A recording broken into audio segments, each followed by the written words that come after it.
By the time he was 27, Odin was playing semi-pro football for the Boston Bandits and had become good friends with Aaron. Now, they became close partly because Odin was dating Shania Jenkins, who happened to be the sister of Aaron's fiancée, Shiana Jenkins. That's how they got to know each other. But as they're spending time together, Aaron and Odin, they found out that they had a lot in common. They both obviously enjoyed playing football.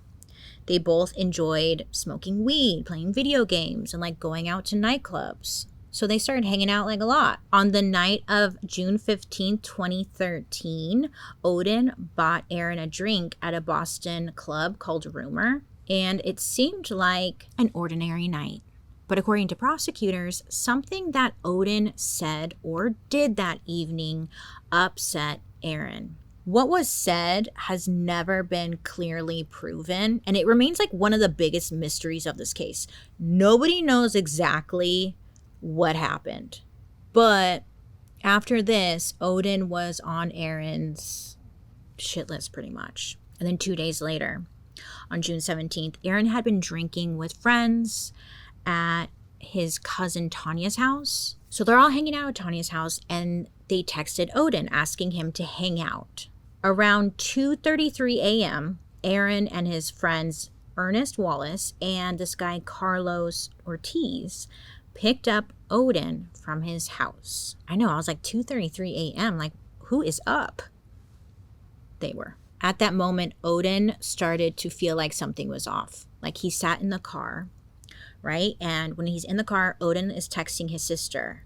And it's 3 in the morning. And he texts his sister saying, did you see who I'm with?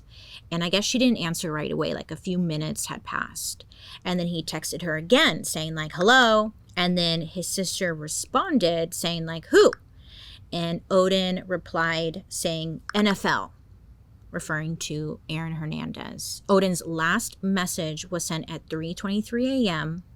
to his sister saying, just so you know. So many speculate that he felt like something was up and he was letting his sister know who he was with. Now, literally everything that happened in between, big mystery. What we do know was that Odin was shot 6 times and left to die in an industrial park near Aaron's home, which was in North Attleboro, Massachusetts. The next morning, there was a jogger out minding his own freaking business, and that's when he came across Odin's body. And, it was confirmed that he had been killed just a short distance from Aaron's mansion.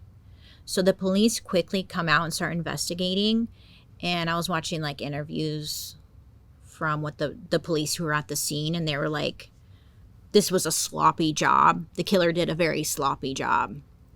Because nearby, there was a white towel found. There were shoe prints and tire prints in the mud. This was a muddy area.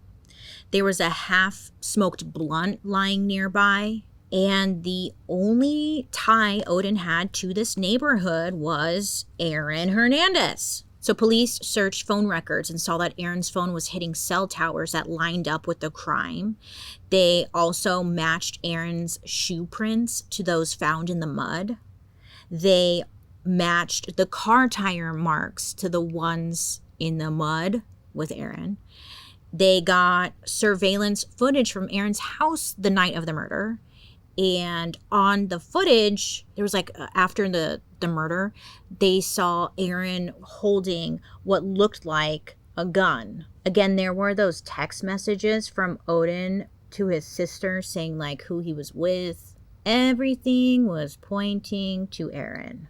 The police ended up searching Aaron's mansion June 18th, 2013, and then again June 22nd, 2013. Listen, the media got a hold of this story, right? And it was wild. It was all over the place. You couldn't avoid it. Aaron was being followed everywhere he went, being questioned. There was this one shot of, there was a helicopter following Aaron, and he's driving on the freeway on his way to practice. He was either on his way to practice or he was meeting up with his coach or whatever. But it was on every news media outlet. And of course, all of them were comparing it to OJ and his Bronco. It was definitely giving that same feeling.